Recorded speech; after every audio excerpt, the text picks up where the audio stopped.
Então, alguma vez na sua vida assim você teve essa impressão de que você era culpado pelo abandono que você mesmo sofreu? Assim, você foi abandonado por alguém, rejeitado por alguém e você se culpou por isso que aconteceu? É sobre isso que a gente vai falar hoje. Eu vou tentar clarear um pouco, assim, tentar explicar por que isso acontece, qual o sentido de você se sentir assim e tentar propor uma saída para você não se sentir mais assim, idealmente, para você conseguir olhar para essa situação de um outro jeito e talvez experimentar essa situação de uma outra maneira. Ou possíveis situações parecidas com essa que possam vir a acontecer na sua vida, tá bom? Vamos lá? Vamos nessa. Outro dia eu estava fazendo uma live com as pessoas aqui da Autoescrita. Na Autoescrita a gente faz uma live todos os sábados, assim, para tirar dúvidas de quem está no percurso da Autoescrita comigo. A Autoescrita é um processo de pesquisa sobre si. Eu sempre indico, vou botar aqui de novo, sempre indico todos os vídeos, porque eu acho que é um bom caminho para você entender suas questões, melhor até do que ficar me ouvindo falar. Tem um limite isso aqui, né? Eu falo as coisas, pode te abrir coisas, mas você tem que fazer a sua pesquisa para você se entender. E a Autoescrita é uma dessas, é uma ferramenta, é um método de pesquisa, um sistema de pesquisa que se utiliza da neurociência afetiva, da psicanálise e da narrativa. E a gente faz lives todos os sábados. Assim, tem os vídeos que são as práticas, né, que estão nessa playlist aqui que eu botei em cima, ou lá embaixo também, que chama Percurso da Autoescrita, Sentir e Fazer Sentido. E tem essas lives todos os sábados, beleza. E em uma dessas lives, essa questão apareceu. A culpa, eu fui abandonado e me sinto culpado, né? Eu fui rejeitado e me sinto culpado. Sempre me sinto culpado por qualquer afastamento. Por que isso acontece? E aí eu propus lá que uma das saídas para isso era conseguir passar dessa culpa para a raiva por ter sido abandonado. É claro que isso não é o objetivo assim final, o ideal, assim, o que eu quero na minha vida? Sentir raiva de quem me abandona. É claro que não é isso. Mas essa passagem da culpa para a raiva me parece ser um passo muito importante para você conseguir se retirar dessa situação que é assim, eu sou sempre culpado por tudo que acontece comigo. E aí a gente vai ter que pensar, para entender o que eu quero dizer com isso, a gente vai pensar um pouco sobre o luto, né? O luto, a gente ouve, vocês devem ter ouvido muito essa ideia, já que o luto tem as fases do luto, né? E aí são 5 fases do luto, né? A primeira fase é a negação, a segunda fase é a raiva, justamente, vamos voltar a isso daqui a pouco, a terceira fase é a barganha ou negociação, a quarta fase é a depressão e a quinta fase é a aceitação. Aí a gente fala, tem as 5 fases do luto e tal, é assim que funciona, lá. Beleza. Muita gente não entende que essas fases não são assim ordenadas e separadinhas e tal, essas coisas se misturam todas. Mas tem aí uma outra fase, uma outra etapa, uma outra coisa muito importante nessa história, que é a culpa. A culpa acontece aí, a culpa é uma parte muito importante do luto. Quando você perde alguém, tipo alguém morreu concretamente, é muito fácil de entender a culpa, né? Eu podia ter amado mais, eu podia ter declarado mais meu amor, eu podia ter brigado menos, assim, eu não aproveitei essa pessoa enquanto ela estava aqui, é muito comum, muito frequente. Aí você se culpabiliza por ter feito isso, por não ter aproveitado a presença dessa pessoa. Então você se sente culpado, eu nunca falei eu te amo pro meu pai, por exemplo, e tal. Beleza, ou quando ele morreu a gente estava brigado, é fácil de entender. Mas aí a culpa por alguém que te abandonou, né? Alguém que foi embora, te deu um pé na bunda, e aí você se sente culpado. Como é que funciona isso? Então a gente vai pensar hoje, tentar entender essa função da culpa nesses modelos de abandono, assim, sabe? Então vamos lá, então vamos voltar lá para trás, né? Para você beber, assim, tá bom? A gente sempre faz isso aqui, é muito frequente, vamos fazer esse exercício. Imagina você bebezinho. Você bebezinho tem lá suas necessidades, né, muito básicas, assim. Quando essas necessidades não são satisfeitas, né, você tem uma elevação de tensão. Lembra como eu sempre falo lá no vídeo das 7 necessidades afetivas fundamentais, do princípio do prazer, né? Elevação de tensão é igual a desprazer. Então, por exemplo, você tem uma elevação de tensão. Então você pode estar com fome, com sono, com cólica, com frio, qualquer coisa que seja, né? Você tem uma elevação de tensão. Você tem essa elevação de tensão e você não tem condição de resolver isso sozinho, né? Não tem, nenhum bebê tem. Então você tem a necessidade de que alguém te ajude a dar conta disso. E a gente tem um objeto fundamental, assim, na vida, assim, que dá conta de todas essas coisas, que é a mãe, né? Um outro fundamental. Então essa mãe, maravilhosamente, lá, ou a mãe ou o cuidador, mas a mãe é o paradigma básico. Ela vai dar conta de te retirar dessas elevações de tensão que você está vivendo, né? Que se apresentam em modelos de necessidade de comer, necessidade de dormir, necessidade de ser aquecido, né? Então, essa mãe é a pessoa aí que vai conseguir resolver isso. E aí, para isso, a natureza, muito espertamente, construiu esses sistemas de vínculo. Não construiu, é evolução, né? Aconteceu assim, né? E por isso, como funciona, ficou assim. Sistemas de vínculo. Para te deixar aderido a essa mãe, dentro do sistema de vínculo, a gente tem o que a gente chama aqui nesse canal de necessidade de ser amado, né? Que é essa coisa que está ligada ao pânico, né? Quando a minha mãe vai embora, eu me desespero. Isso garante o seu vínculo. Ao mesmo tempo, do lado de lá, ela tem a necessidade de cuidar. a gente tem um encontro dessas duas necessidades que garantem a sua proximidade com essa outra figura aí, com a sua mãe, que vai dar conta de satisfazer tudo que você precisa, idealmente, né? Olha que incrível, então tem todo esse sistema funcionando, né? Então tem as suas necessidades básicas todas ali, muito básicas do bebê, né? Que você precisa para sobreviver, e é o que garante que você vai ficar próximo dessa outra figura que vai satisfazer isso. Está dando para entender até aí, né? Assim, é uma coisa assim, então tem o bebê com as suas necessidades e tem essa necessidade de vínculo que garante que essas necessidades vão ser satisfeitas. Beleza? Beleza. O que acontece? Várias vezes essas necessidades não são satisfeitas. Você fica lá com fome. Acontece, né? Não é automático, não é mágico. Sua mãe não lê seus pensamentos de bebê. Aliás, para quem já teve filho aí, sabe que é difícil de entender o que está acontecendo com aquele bichinho ali que não fala, né? Não sabe falar ainda, né? Então você fica ali várias vezes, ou você tem que trabalhar, você tem que fazer outra coisa, você tem outro filho, outra vida, então enfim. Aquilo não se satisfaz magicamente. Quando não se satisfaz, a elevação de tensão ali continua e você experimenta uma frustração, né? Então, essa necessidade não satisfeita gera uma frustração que acontece o quê? Nas nossas necessidades afetivas fundamentais, para quem sabe o que eu estou falando. O que você sente então? O que você sente então? Raiva. Frustração da sua necessidade não satisfeita gera raiva, beleza? Qualquer semelhança com a vida adulta não é mera coincidência. Frustração da sua necessidade, raiva, né? Normal, sim, você entende o que eu quero dizer, né? Raiva. E aí, quando você sente raiva, acontece uma outra coisa, que é essa que vai gerar a explicação para tudo isso que eu estou dizendo. Quando você sente raiva, você esperneia, você berra, você grita e tal e tal. E muitas vezes essa mãe, vendo essa atuação desse bebê, se afasta dele, ou dessa criancinha pode ser também, tá? Se afasta dele, né? Fala, que isso, não faz assim. Quanto mais criança, menos bebê, mais a mãe vai dizendo, não quero esse bebê, não quero essa criança assim que esperneia, que reclama, que grita, né? Ai, ai, ai, que feio, não faça isso.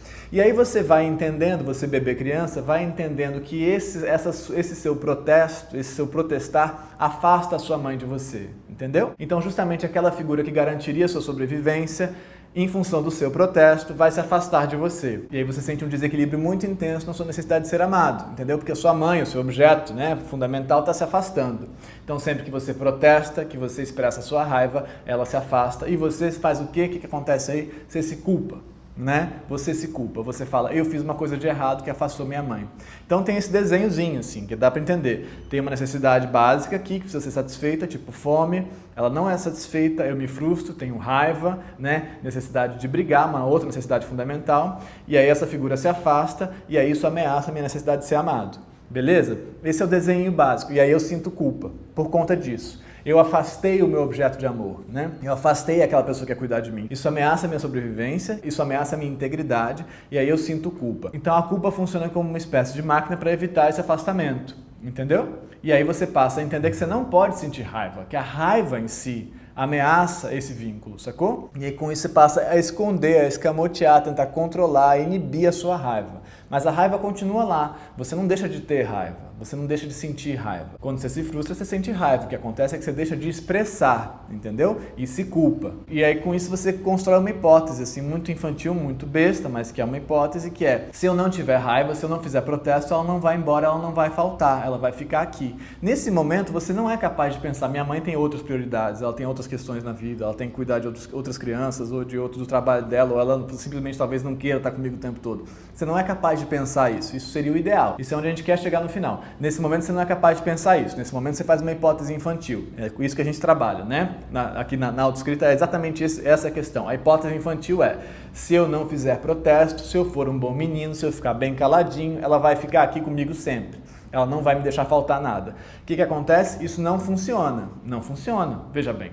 Por quê? Porque você muitas vezes não consegue conter sua raiva e quando consegue, isso não garante que ela não vai embora. Claro que não, porque ela tem outras coisas. Ela vai embora não é porque você fez um ataque. Ela vai embora porque ela tem que cuidar da vida dela, entendeu? Mas você constrói essa hipótese, você sustenta essa hipótese e você tenta evitar esses ataques que você tem, esses acessos de raiva que você tem. Você faz um esforço enorme para evitar. Você pode conseguir ou não conseguir. Não interessa, não vai funcionar, porque não é por isso que ela vai embora, entendeu? Mas aí você continua com essa hipótese, você fez essa hipótese, você fala, só pode ser isso, só pode ser por isso que ela vai embora. Ela não iria embora por outra razão, afinal de contas, né? Tem que ser por mim, tem que ser por mim, tem que ser por algo que eu faço.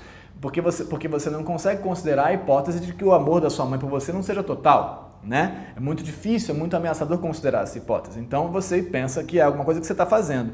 Como você não consegue resolver, não consegue mudar porque essa resposta não é certa, então ela não traz um resultado satisfatório, você não consegue mudar, você então aos poucos se convence de que tem algo de errado com você, de fato, né?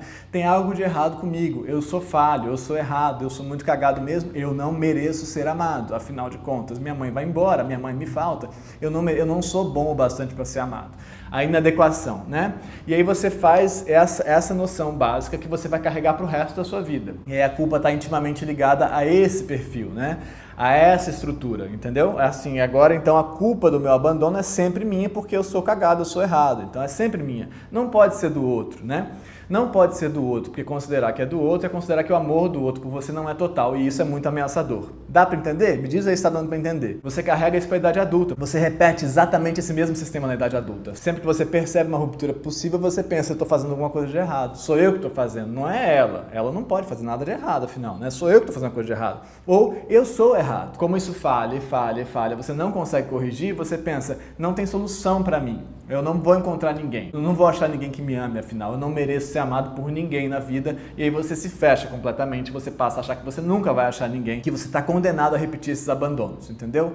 Essa é a narrativa que eu mais recebo aqui. Assim, eu estou condenado a repetir, tem algo falho em mim, tem algo que eu não consigo fazer de bom, tem algo que nunca vai funcionar para mim. Qualquer abandono é uma confirmação de um abandono eterno, que eu vou sofrer sempre. É sempre uma confirmação, né? Assim, a pessoa disse não para mim, tá vendo? É porque eu não mereço ser amado mesmo. E assim a gente segue, entendeu? E aí como é que a gente sai dessa espécie de condenação, né? Como é que a gente faz essa quebra dessa repetição de que eu nunca vou ser amado, não tem solução? Essa pergunta é assim a pergunta mais importante desse vídeo aqui, eu acho. Como é que a gente faz para sair dessa espécie de condenação? Bom, o que a gente tem que conseguir construir nessa história é desfazer a crença fundamental que você construiu lá, esse aprendizado, de que a culpa é sua e de que você poderia evitar esse abandono. Para isso, você tem que conseguir entender que o afastamento desse objeto não é causado por você. Ele é causado por milhares de coisas que você não controla, né?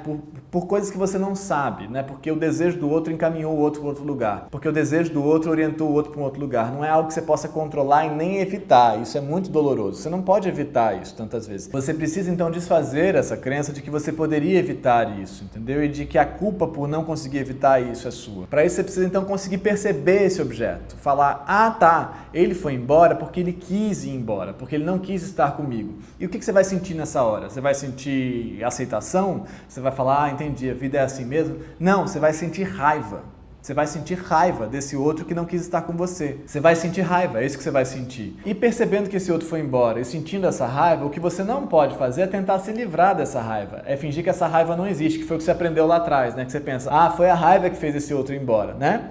Idealmente lá atrás na nossa infância, a gente teria tido pais e mães assim muito mais razoáveis e maduros e sei lá o quê, que quando percebessem a sua raiva, dissessem pra você assim, não fica com raiva, eu sei que é frustrante, eu sei que é chato que eu não tô aqui o tempo todo, mas é assim que funciona e tal. E não pais que dissessem pra você, que feio, você não pode sentir raiva. Infelizmente não foi isso que aconteceu. E aí você aprendeu a escamotear, a fingir, a se livrar dessa raiva. Agora você precisa poder se liberar pra sentir essa raiva. Não é, você não quer viver com raiva, não é. Mas você tem que poder, pra completar as fases do luto, para fazer esse luto acontecer, você tem que poder sentir raiva, tá entendendo? E sair da culpa, sair dessa culpabilização e falar, tô com muita raiva desse outro objeto, muita raiva desse objeto que me abandonou. Você precisa poder sentir isso, como você não pôde sentir lá atrás, você precisa poder sentir isso para poder continuar caminhando, e aí chegar talvez na barganha, não, mas se eu fizer assim, talvez ele fique e tal, e se eu ligar, mas se eu não ligar, ou se eu mudar, ou se eu não mudar, que é a barganha, né? Ou se eu fizer assim, ou se eu fizer assado, para depois poder chegar na fase seguinte, se fosse linear, a fase seguinte que é, meu Deus do céu, ele simplesmente quis ir embora, que horror, que dor, que dureza, né? Que dureza, que tristeza que eu sinto em relação a isso, que é a fase de depressão, né? Nas fases do luto. E aí o buraco enorme que isso traz de perceber que esse objeto foi embora, e que você não poderia ter evitado, e que a raiva que você sente não resolve nada, e que simplesmente ele quis ir embora, para depois poder chegar na aceitação e falar, não rolou com essa pessoa, que pena. A vida é assim, talvez role com uma outra pessoa, talvez não role, talvez eu ache satisfação em outros campos, ou o que seja. Mas para isso acontecer, você precisa se liberar para poder sentir essa raiva no meio do caminho. Quando você percebe que esse objeto não é o objeto ideal, que ele não vai dar conta de tudo, que ele não está lá para você, que ele não é a solução de todos os seus problemas, que ele tem a vida dele em última análise, o que você vai sentir é raiva. Nessa hora que você vai sentir a raiva, você precisa sentir essa raiva. Para depois elaborar isso um pouco melhor, poder ficar triste, muito triste com isso, para depois poder aceitar. Mas sem a raiva no meio do caminho, você não consegue fazer esse desenho. Se a gente se impede de sentir a raiva e fica fechado na culpa, que é, em última análise, uma fantasia de que você poderia evitar aquilo, de que aquele objeto é perfeito, não pode haver nada com ele, ele não pode não te amar totalmente, né? Essa fantasia que a culpa guarda, se você fica aqui fechado nisso, na ideia de que você pode evitar, você não consegue sentir raiva e você não consegue, em última análise, se separar desse objeto, entendeu? Você não consegue ficar triste pela perda e você não consegue aceitar e seguir a vida adiante, sacou? Mas estou dizendo tudo isso, me fala aí se deu para entender esse desenho e a importância da raiva nesse meio do caminho. Mas estou dizendo tudo isso porque é fundamental que você entenda que a culpa não é sua, não é disso que se trata, você não poderia ter evitado. Não foi nada que aconteceu ou deixou de acontecer que fez esse objeto ir embora, que fez esse outro ir embora. A vida é assim, entendeu? Mas para isso você precisa sentir raiva no meio do caminho. E não raiva de você por não ser perfeito e não merecer ser amado. Raiva do outro que te abandonou, vontade de esganar esse outro. Ah, que raiva, que canalha, quebrar as coisas, rasgar as coisas, jogar roupa pela janela e tal. Tudo isso. Isso é parte do processo. Isso é parte fundamental do processo. Isso não é o fim do processo, mas isso é parte do processo. Se você não se permite sentir isso, o processo não caminha. Me fala aí se deu para entender tudo isso que eu falei. É muita informação, é muita coisa, eu sei, mas é fundamental para você conseguir elaborar essas coisas. E a gente se vê lá na autoescrita porque muito melhor do que eu falando tudo isso aqui é você tentando elaborar isso na sua história, tentando entender isso na sua história, como é que você montou essas respostas, por quê e onde que elas te levam, afinal, e onde que elas podem mudar para te levar a lugares mais interessantes, tá bom? E a gente se vê lá no sábado. Tchau, gente. Obrigado.